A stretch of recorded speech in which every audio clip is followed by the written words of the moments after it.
Doctor ইউনূসের স্থান লন্ডনে নাই। বাংলার জনগণ এইভাবে তাকে ঘৃণা করে, আমরা সেই সুদখোর ইউনূসকে লন্ডন থেকে আমরা প্রতিহত করব, কালো পতাকা দেখবো, জুতা মারবো, ডিম মারবো এবং তাকে আমরা প্রত্যাখ্যান করলাম। সেখানকার পুলিশ ডিপার্টমেন্ট এবং ন্যাশনাল গার্ড সৈন্যরা বিক্ষোভকারীদের সঙ্গে সংঘর্ষে জড়িয়ে পড়ে। ন্যাশনাল গার্ডের আরও 2000 সেনা মোতায়েনের ঘোষণা দিয়েছে মার্কিন প্রেসিডেন্ট ডোনাল্ড ট্রাম্প। সোমবার অভিবাসী নগরের কেন্দ্রে বিক্ষোভকারীদের ছত্রভঙ্গে ফ্ল্যাশ ব্যাং ও রাবার বুলেট ছড়ে নিরাপত্তা বাহিনী। Nobel laureate doctor Mohammad Yunus স্বাগত দেওয়ার জন্য, স্বাগত জানানোর জন্য এখানে আমরা জড়ো হয়েছি। প্রধান উপদেষ্টা লন্ডন গেছেন, এটা সম্ভবত তার 10ম বা 11ম বিদেশ সফর। মানে 9-10 মাসের মধ্যে গড়ে প্রতি মাসে একবার করে তিনি বিদেশে যাচ্ছেন। এটা নিয়ে ফিসফাস কিছুটা হলেও এটা আস্তে আস্তে এখন বেশ জোরে সোরে প্রশ্ন ওঠা শুরু করেছে, তিনি এত বিদেশে কেন যাচ্ছেন। এবং 2 থেকে 3 দিন আগেই এই ভিডিওটা সম্পর্কে আপনাদেরকে আইডিয়া দিয়েছিলাম যে ডক্টর ইউনূস যখন যুক্তরাজ্য সফরে যাচ্ছেন, সেখানে আরেক দেশের রাজার সাথে তিনি বৈঠক করবেন। এই ভিডিওটি যে যেখান থেকে দেখছেন সকলকে জানাচ্ছি আসসালামু আলাইকুম এবং স্বাগতম নতুন একটা ভিডিওতে। আপনারা আজকের এই ভিডিওটি দেখতে পারবেন খুবই চাঞ্চল্যকর বিষয় নিয়ে। ইতিমধ্যে ভিডিওর অংশ বিষয় থেকে বুঝে গেছেন কেমন হবে আজকের এই ভিডিওটি, কোন দিকে ইঙ্গিত করছে আজকের এই ভিডিওটি। আশা করব সম্পূর্ণ ভিডিওটি দেখে যাবেন, একটু স্কিপ করবেন না। সম্পূর্ণ ভিডিওটি দেখলে অনেক কিছু বুঝতে পারবেন এবং জানতে পারবেন। আমি আর বেশি কথা না বলে সেখানে বিস্তারিত ভিডিওতে নিয়ে যাবো। তার আগে রিকোয়েস্ট করবো, যারা এরকম ভিডিও দেখতে পছন্দ করেন চ্যানেল সাবস্ক্রাইব করে পাশে থাকা বেল আইকনটি বাজিয়ে রাখবেন। ইতিমধ্যে যারা সাবস্ক্রাইব করে দিয়েছেন তাদের জানাচ্ছি অসংখ্য ধন্যবাদ। চলুন বন্ধুরা, প্রিয় দর্শক বন্ধুরা, এই ভিডিওতে লাইক করে দিয়ে আমরা বিস্তারিত ভিডিওগুলো মোবাইলের স্ক্রিন থেকে ধারাবাহিকভাবে একের পর এক দেখে আসি। ডক্টর ইউনূসের স্থান লন্ডনে নাই। বাংলার জনগণ এইভাবে তাকে ঘৃণা করে, আমরা সেই সুদখোর ইউনূসকে লন্ডন থেকে আমরা প্রতিহত করব, কালো পতাকা দেখবো, জুতা মারবো, ডিম মারবো এবং তাকে আমরা প্রত্যাখ্যান করলাম, অবঞ্চিত ঘটনা করলাম।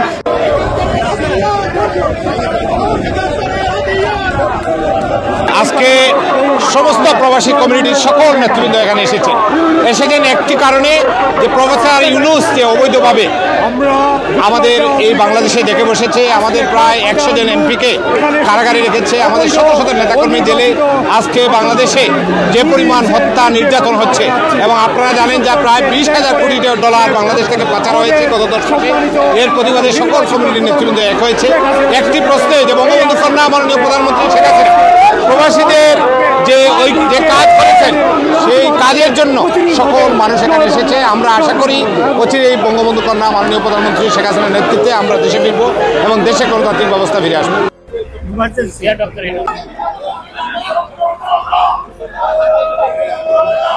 এখানে স্বাভাবিকভাবে এই যে ডরচেস্টার হোটেলের সামনে এই 7 সকালে আসছি, আমাদের দেশের গর্ব, আমাদের জাতির গর্ব, বাংলাদেশকে অনেক উচ্চতায় নিয়ে যে ব্যক্তি পৌঁছেছেন সেই Nobel laureate doctor Mohammad Yunus, যিনি কিং চার্লস III আমন্ত্রণে চার্লস ফাউন্ডেশন হারমোনি অ্যাওয়ার্ড নিতে আসছেন আজকে লন্ডনে। কাজে আমরা এখানে তাকে স্বাগত দেওয়ার জন্য, স্বাগত জানানোর জন্য এখানে আমরা জড়ো হয়েছি। যদিও আমাদের কিছু পথভ্রষ্ট ভাইয়েরা এটার বিরোধিতা করছেন, তারা খুবই নগণ্য সংখ্যক। এই জন্য আমরা সবাই তাকে ওয়েলকাম দিচ্ছি এখানে এবং ওয়েলকাম দেব দেশ এবং বাংলাদেশ এবং প্রবাসী এক্সপাট্রিয়েট বাংলাদেশিদের পক্ষে।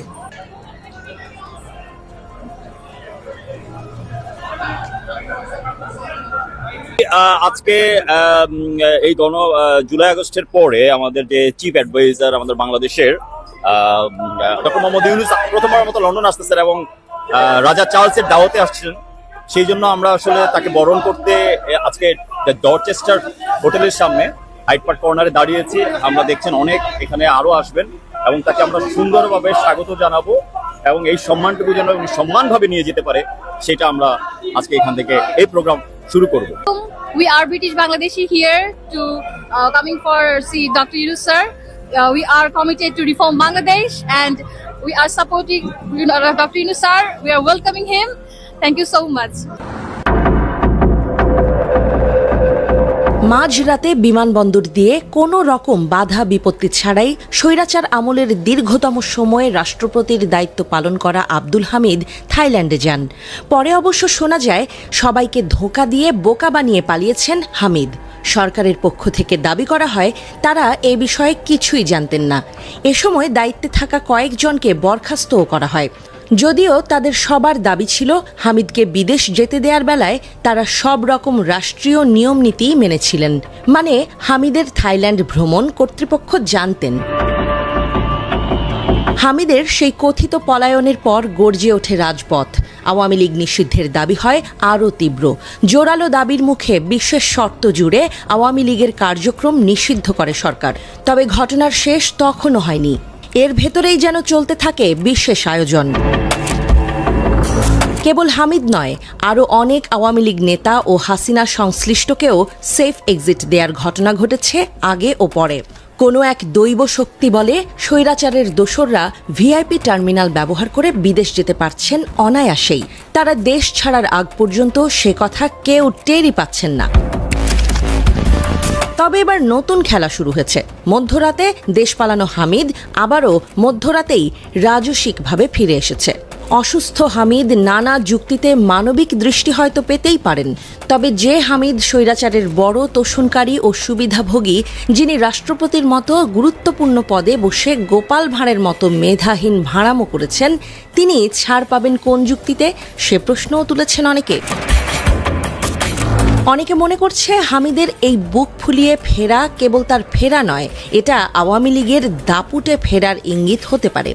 কোনো একটা চক্র হয়তো স্বৈরাচার আওয়ামী লীগকে ফেরানোর জোর পায়তারা করছে।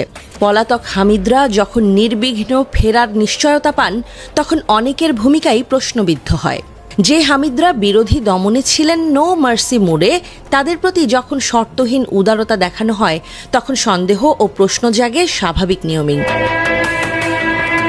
রাজনৈতিক অনেক দৃষ্টিকোণ বলছে হামিদের এই ফেরাই হতে পারে আওয়ামী লীগকে স্বাভাবিক জীবনে ফেরানোর প্রথম পদক্ষেপ। ধীরে হয়তো তার মতো করেই এক একজন আওয়ামী নেতাকে দেশে ফিরিয়ে পুনর্বাসিত করানো হবে। হয়তো কথিত ভালো ইমেজের আওয়ামী লীগ নেতাদের রাখা হবে সামনের সারিতে। এছাড়া সাম্প্রতিক সময়ে ওবায়দুল কাদের সহ আরও আওয়ামী লীগ নেতাদের হঠাৎ করে সরব হয়ে ওঠা, নির্বাচন নিয়ে কথা বলা, ক্ষমা চাওয়ার ইঙ্গিত দেয়া, সব মিলিয়ে নির্বাচন কেন্দ্র করে আওয়ামী লীগকে পুনর্বাসিত করার এক গোপন ষড়যন্ত্রের ইঙ্গিত দিচ্ছে বলেই মনে করা হচ্ছে। আর এই কাজগুলো পরিকল্পিতভাবে কোনো এক প্রধান উপদেষ্টা লন্ডন গেছেন। এটা সম্ভবত তার 10ম বা 11ম বিদেশ সফর। মানে 9-10 মাসের মধ্যে গড়ে প্রতি মাসে একবার করে তিনি বিদেশে যাচ্ছেন। এটা নিয়ে ফিসফাস কিছুটা হলেও এটা আস্তে আস্তে এখন বেশ জোরে সোরে প্রশ্ন ওঠা শুরু করেছে, তিনি এত বিদেশে কেন যাচ্ছেন। এবং শুধু সেটা নয়, এর মধ্যে একটা সম্ভবত শুধু দ্বিপক্ষীয় সফর ছিল, আর বাকি সবগুলো এক ধরনের বিভিন্ন অনুষ্ঠানে যোগদান করার জন্য তার যাওয়া, সেই সূত্রে কারো কারোর সাথে যোগাযোগ বসা ইত্যাদি ইত্যাদি। ব্রিটেনে কেন তিনি যাচ্ছেন সেটাও খুব স্পষ্ট না। তবে এর মধ্যে একটা নিউজ আমাদের সামনে এসছে, তার জনাব তারেক রহমান বিএনপির ভারপ্রাপ্ত চেয়ারম্যানের সাথে বৈঠকের কথা আছে। আমি ব্যক্তিগতভাবে মনে করি এই বৈঠকটা যদি হয় এবং এটা যদি ফলপ্রসূ হয়, জাস্ট বৈঠকের জন্য বৈঠক এরকম না হয়, যদি ফলপ্রসূ কোনো বৈঠক হয়, তাহলে আমি তার এই সফরটাকে আর যে কোনো সফরের চাইতে অনেক বেশি সফল এবং সার্থক সফর বা প্রয়োজনীয় সফর বলেও মানতে প্রস্তুত আছি। এখানে মোটামুটি জানানো হয়েছে লন্ডনে তিনি, আমরা আসবো জনাব তারেকের সাথে তার সফর নিয়ে, বৈঠক নিয়ে, কিন্তু মোটামুটি জানানো হয়েছে তিনি প্রিন্স চার্লসের কাছ থেকে একটা পুরস্কার নেবেন। তাছাড়াও খুবই সারপ্রাইজিং, বিবিসি বাংলা থেকে পড়ছি, এখানে কর্মসূচির তালিকায় কি আছে এরকম একটা সাবহেডিংয়ে বলা হচ্ছে, অধ্যাপক মোহাম্মদ ইউনূসের এই সফরের কর্মসূচিকে সরকারের সূত্রগুলো কনফিডেন্সিয়াল উল্লেখ করেছে, বিস্তারিত জানাতে রাজি হয়নি। উনি কনফিডেন্সিয়াল সফরে যাচ্ছেন, তারা কোনো ধারণা পায়নি যারা সফরে যাচ্ছেন এমন অনেকেই। তবে এই সফর এবারে বেশি গুরুত্ব পাচ্ছে রাজার কাছ থেকে প্রধান উপদেষ্টার হারমোনিয়া অ্যাওয়ার্ড গ্রহণের বিষয়টি। চার্লসের সাথে দেখা করবেন, অ্যাওয়ার্ড নেবেন, এছাড়া আসলে তেমন কিছু বলা হয় না। এছাড়া তিনি প্রাইভেট অডিয়েন্স কিংস চার্লসের সাথে একান্ত বৈঠক করবেন এবং যুক্তরাজ্যের শীর্ষ সরকারি কর্মকর্তাদের সাথেও বৈঠক করবেন ইত্যাদি ইত্যাদি। মানে খুব গুরুত্বপূর্ণ কোনো কিছু। কিয়ার স্টারমার মানে ব্রিটিশ প্রাইম মিনিস্টারের সাথেও এটা মোটামুটি নিশ্চিত হয়েছে। মানে পুরস্কার নিয়ে একটা প্রধান, কিন্তু কনফিডেন্সিয়াল আমি আসলে জানি না। কোনো পত্রিকায় বলা হয়েছে তিনি বাংলাদেশের পাচারকৃত সম্পদের ব্যাপারে আলাপ করতে চান বা এসব করবেন। আমাদের খুব অবাক লেগেছে। ডক্টর ইউনূসের প্রচুর চ্যানেলস আছে, প্রচুর যোগাযোগ আছে, দ্যাটস ফর শিওর, কিন্তু এই চ্যানেলগুলো অ্যাক্টিভেট করার জন্য বাংলাদেশের এই যে বিভিন্ন পাচার করা হয়েছে সেই সম্পদ, আমরা দেখেছি কিছুদিন আগে সালমান এফ রহমানের পুত্রের ফ্ল্যাট বাজেয়াপ্ত করা হয়েছে, এরকম যেসব স্টেপসের প্রয়োজন সেগুলো তার একটা ফোন কলই যথেষ্ট। তাকে যে গিয়ে এই পাচারকৃত সম্পদ উদ্ধারের চেষ্টা করতে হবে কেন, সেটা গুরুত্বপূর্ণ প্রশ্ন। এবং দিনের শেষে এটা দাঁড়ালো তিনি একটা অ্যাওয়ার্ড নিতে যাচ্ছেন এবং রাষ্ট্রীয় খরচে, আগে প্রফেসর ইউনূস যেভাবে যেতেন সেটা তার ব্যক্তিগত সফর ছিল, নিজের খরচে অথবা আয়োজকদের খরচে তিনি যেতেন, তিনি এখন যখন রাষ্ট্রের খরচে এই সফরগুলো করেন তাকে আসলে এই জিনিসগুলো কী কারণে হয়েছে, রেজাল্ট কী হয়েছে, এই জিনিসগুলো জনগণের সামনে জেনুইনলি উপস্থাপন করতে হবে। জাপানে গেলেন কয়দিন আগে, খুব সিগনিফিক্যান্ট কিছু ছিল কি? আমার কাছে মনে হয়নি। যাই হোক, এই প্রশ্নগুলো সরিয়ে রেখে এখন প্রধান জায়গাটায় আসি। আমি বরং মনে করি এবার লন্ডনে তিনি যে যাচ্ছেন, ইনফ্যাক্ট এটা এমন না যে তিনি এটাকেই সবচেয়ে গুরুত্ব দিয়েছিলেন, সেটা নয়, বরং এটা জানা যাচ্ছে, বিবিসি বাংলার এই রিপোর্টই আছে বা অনেক জায়গায় এই রিপোর্টটা এসছে, বিএনপির পক্ষ থেকে সূত্রগুলো জানিয়েছে যে প্রধান উপদেষ্টা নিজে জনাব তারেক রহমানের সাথে বৈঠক করতে চেয়েছেন। আচ্ছা, এখানে খুব জরুরি কয়েকটা ব্যাপার আছে, যে এই বৈঠকটা জেনুইনলি সরকার বা প্রধান উপদেষ্টা চাইছেন কিনা, বিএনপি এবং আরও স্পেসিফিকলি যদি বলি বিএনপি যিনি এখন ডিফ্যাক্টো লিডার জনাব তারেক রহমানের সাথে তার দূরত্ব কমিয়ে আনতে তিনি চান কিনা। দূরত্ব একটা তৈরি হয়েছে ফর শিওর। বিএনপির সাথে সাম্প্রতিক সময়ে প্রধান উপদেষ্টার পক্ষ থেকে, সরকার তো বটেই, সরকার নানা সময় এটা করেছে এবং সর্বশেষ জাপানে তিনি যেভাবে একটিমাত্র দল ডিসেম্বরে নির্বাচন চায় না, তারা সংস্কার বাদ দিয়ে, দুটোই ভুল কথা, বিএনপি সংস্কার চায়, খুব কোর কিছু কনস্টিটিউশনাল রিফর্মের বাইরে সব সংস্কার তারা মেনে নিয়েছে। আর শুধু একটি দল না, বরং একটা মাত্র দল, যেটা প্রধান উপদেষ্টার দল বলেই অনেকে মনে করে, এনসিপি, ডিসেম্বরে নির্বাচন চায় না, বাকি সবাই চায় অথবা আপত্তি নেই এই অবস্থায়। সো বিএনপিকেও তিনি আক্রমণ করেছেন, তাতে বোঝা যায় এতদিন ধরে বিভিন্ন উপদেষ্টা বিএনপিকে ইঙ্গিত করে কিংবা সরাসরি যে ধরনের মন্তব্য করেছেন, আচরণ করেছেন, সেগুলো তার সায় আছে, সেগুলো তার অংশগ্রহণও বলা যেতে পারে। কারণ বিএনপির সাথে যখন বৈঠক করলেন তখন আসিফ মোহাম্মদ সজীব ভুঁইয়াকে রাখা নিয়ে অনেক আলাপ আমাদের মধ্যে হয়েছে, জনাব মোহাম্মদ ইশরাককে মেয়র না দেয়া, এগুলো সবগুলো সরকারের সর্বোচ্চ পর্যায়ের সিদ্ধান্ত। যাই হোক, এই যখন পরিস্থিতি, তখন আমি আশা করব যে বৈঠকটা হবে, কোনো শতভাগ নিশ্চয়তা দেওয়া হয়নি, কিন্তু বৈঠকটার কয়েকটা শর্ত আছে বলে আমার মনে হয়। প্রথম শর্ত হচ্ছে এই বৈঠকটা হতে হবে একেবারে 1-to-1, প্রধান উপদেষ্টা এবং জনাব তারেক রহমানের বাইরে সে বৈঠকে আর কেউ থাকবেন না। আমি মনে করি যদি একটা এফেক্টিভ বৈঠক হতে হয় সেরকম বৈঠক হতে হবে। শুরুতে কিছু আনুষ্ঠানিক কথাবার্তার সময় অন্যরা থাকতে পারেন, কিন্তু এই দুইজন একান্তে বসতে হবে এবং দুজনের খুব মন খুলে কথা বলতে হবে। আমরা আশা করব প্রধান উপদেষ্টা বা সরকারের অন্য লোকজন একটা জিনিস মেনে নেবে। আমরা এটা দেখতে পাচ্ছি মোটামুটি স্পষ্টতই, সরকারের ভেতরে অনেক মানুষজন আছে যারা বিএনপিকে পছন্দ করেন না। এটা তাদের কোনো ব্যক্তিগত কারণ থাকতে পারে, কারো বিএনপির প্রতি অপছন্দ থাকতে পারে। বিএনপি বিরাট সহি অসাধারণ রাজনৈতিক দল তা নয়। বহুবার বলেছি বিএনপি আগামী নির্বাচনে ক্ষমতায় আসার পরও বাংলাদেশ দুর্দান্ত গণতান্ত্রিক দুর্নীতিমুক্ত দেশ হয়ে যাবে, সুশাসনের বন্যা বয়ে যাবে, তা মনে করি না। আমরা প্রবলেমের মধ্য দিয়েই চলবো, কিন্তু এটাই একমাত্র পথ। সো এভাবেই আমাদেরকে চলতে হবে। তখন আমরা শোরগোল করবো, বিএনপিকে এটা করতে হবে, ওটা করতে হবে, কেন এটা করলো, কেন ওটা করছে না, এসব চলবে। তো যাই হোক, এই দুটো আমি প্রায় বলি যে তিনটা গুরুত্বপূর্ণ পাওয়ার সেন্টার, তাদের একমত হতে হবে, তাদের কোনো না কোনো একটা জায়গায় সমঝোতা হতে হবে। সরকার, বিএনপি, এ দুটো প্রধান, সাথে সেনাবাহিনীকে আমি বারবার বলছি আমি সরকারের চাইতে, এটা সরকারের অংশ হলেও সরকারের চাইতে একটু বাইরে রেখেই কথা বলতে চাই। কিন্তু সাম্প্রতিক সময় প্রধান উপদেষ্টাকে দেখা গেছে এই দুটোর সাথেই, এই দুটো পাওয়ার সেন্টারের সাথে তিনি লড়াইয়ে নেমেছেন। সো তিনি যদি আসলে চান, মিন করেন, তিনি দূরত্ব দূর করবেন, তারা একান্তে বসা দরকার। কী হওয়া উচিত সেখানে? আমি ধারণা করি প্রধান উপদেষ্টা যে এপ্রিলে নির্বাচনের যে রোড ম্যাপের কথা বলছেন, সেটার পেছনে যে যুক্তি তিনি আছে বলে মনে করেন, সেটা সবার কাছে না হোক, তিনি জনাব তারেক রহমানের কাছে ব্যাখ্যা করতে চাইবেন। তারেক রহমানও নিশ্চয়ই তার যুক্তি তাকে দেবেন, কেন তিনি মনে করেন এপ্রিলে নির্বাচনটা সঠিক না, তারা ডিসেম্বরে নির্বাচন চান, বা দুজন আলোচনার মাধ্যমে মাঝামাঝি একটা জায়গায় জানুয়ারির শেষে বা ফেব্রুয়ারির প্রথমে সেটা করা যায় কিনা, সেটাও বেরিয়ে আসতে পারে। বিএনপির কিছু কিছু জায়গায় নিশ্চয়ই কিছু রেড লাইন্স আছে, বিএনপির সেই রেড লাইনগুলো জনাব তারেক রহমানের উচিত হবে জানানো, এটা বিএনপি দল হিসেবে এবং রাষ্ট্রের স্বার্থে। কারণ ডক্টর ইউনূসের সাথে বেশ কিছু মানুষ যুক্ত হয়েছেন যারা এই রাষ্ট্রের ক্ষতি করে হলেও ক্ষমতা টিকিয়ে রাখা বা এক্সটেন্ড করতে চাইছেন, এটা ভাবার যথেষ্ট যৌক্তিক কারণ আছে।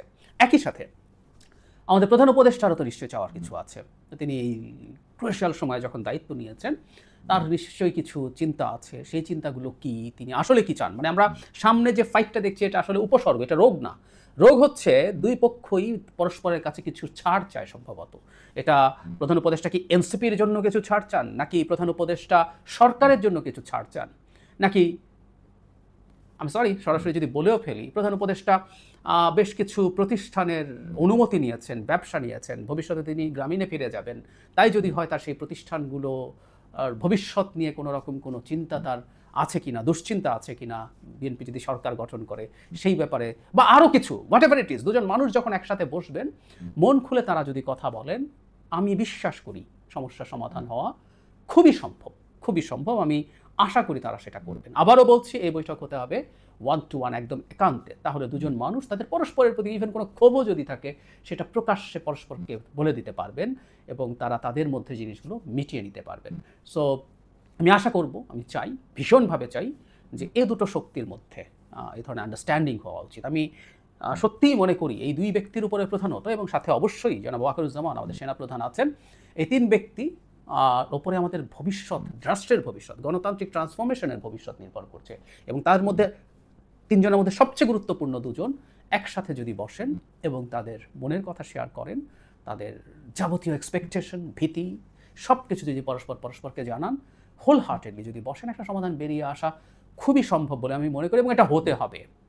সরকারের কেউ যদি মনে করে থাকেন বিএনপির মতো একটা বিরাট শক্তিকে দূর করে রেখে, দূরে সরিয়ে দিয়ে তারা সামলে ফেলবেন, বিএনপিকে ভেঙে ফেলবেন, বিএনপিকে চাপের মধ্যে রেখে অনেক কিছু করে ফেলতে পারবেন, তারা স্রেফ বোকার স্বর্গে বাস করছেন।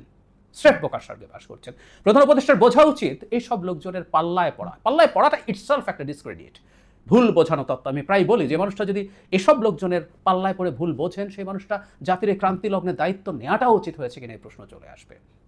তাকে তার নিজের বুদ্ধি, জ্ঞান, বিবেচনা ব্যবহার করতে হবে। সেটা হচ্ছে বিএনপির মতো একটা শক্তির সাথে সংঘাতে গিয়ে সরকার আসলে কোনোদিনই জিতবে না, সত্যি কোনোদিনই জিতবে না। সংঘাত হতে পারে, সংঘাত তৈরির চেষ্টা হতে পারে যদি তারা যথেষ্ট লোকজন বিএনপির পাল্টায় মাঠে নামাতে পারে। লোকজন বলতে জামায়াত থাকতে পারে, কিছু ইসলামী রাজনৈতিক ইসলামী আন্দোলন থাকতে পারে, এবং আর কিছু ইসলামী সংগঠন থাকতে পারে, এদেরকে দিয়ে চেষ্টা করতে পারেন। যদিও যখন আলটিমেটলি একটা সংঘাতের পরিস্থিতি তৈরি হবে, বিএনপির বিরুদ্ধে এরা কতজন দাঁড়াবে সেই প্রশ্ন আছে। কিন্তু এই খোয়াব কেউ দেখছেন এবং দেখাচ্ছেন, সম্ভবত এটা ভীষণ ভুল হবে। দিনের শেষে লাভ হবে না, সংঘাত হতে পারে, যদি উল্লেখযোগ্য সংখ্যক পাল্টা কিছু তারা করতে পারেন, দেশেরই ক্ষতি হবে, সংকটই হবে। এবং সেসব লোকজন এগুলো করছেন যারা এই দেশে টিলেন না, আবার চলে যাবেন, থাকেন না, এসব লোকজন এইসব কাজ করছেন। সুতরাং আমাদের এই দেশে, এই পচা দেশ, তাদের কাছে তো এটা পচা দেশ, ওনারা থাকেন না, এই পচা দেশে আমরাই থাকি, আমরাই থাকবো। সো আমরা চাই না আমাদের কোনো শক্তির সাথে আরেক শক্তির কোনো সংঘাত তৈরি হোক। এবং ডক্টর ইউনূসের জন্য সবচেয়ে বড় স্টেক হচ্ছে তার অর্জিত যে সম্মান, এই মানুষটাকে মানুষ সম্মান করে এবং তার উপর আস্থা রাখে। আমাদের সংকটময় সময়, তীব্র সংকটময় সময় তিনি দায়িত্ব নিয়েছেন, আমাদের ঝড়ঝাপটা থেকে বাঁচিয়েছেন।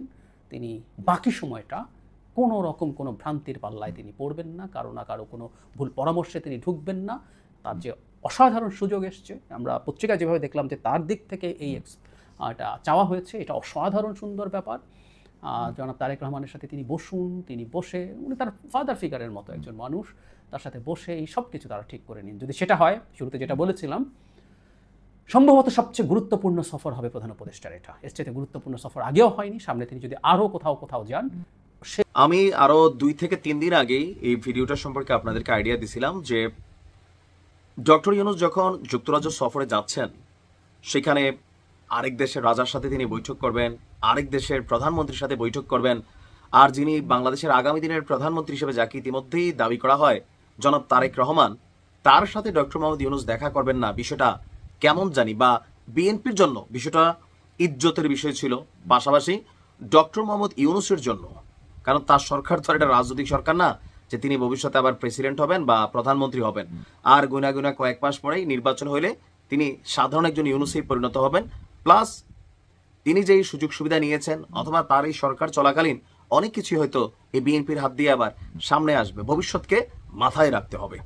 তো যাই হোক, সবকিছু মিলিয়ে বিএনপির জন্য সুসংবাদ হচ্ছে, এটা ডক্টর মোহাম্মদ ইউনূসের জন্য পজিটিভ আমি মনে করি যে এই সিদ্ধান্তটাই তিনি উপনীত হয়েছেন।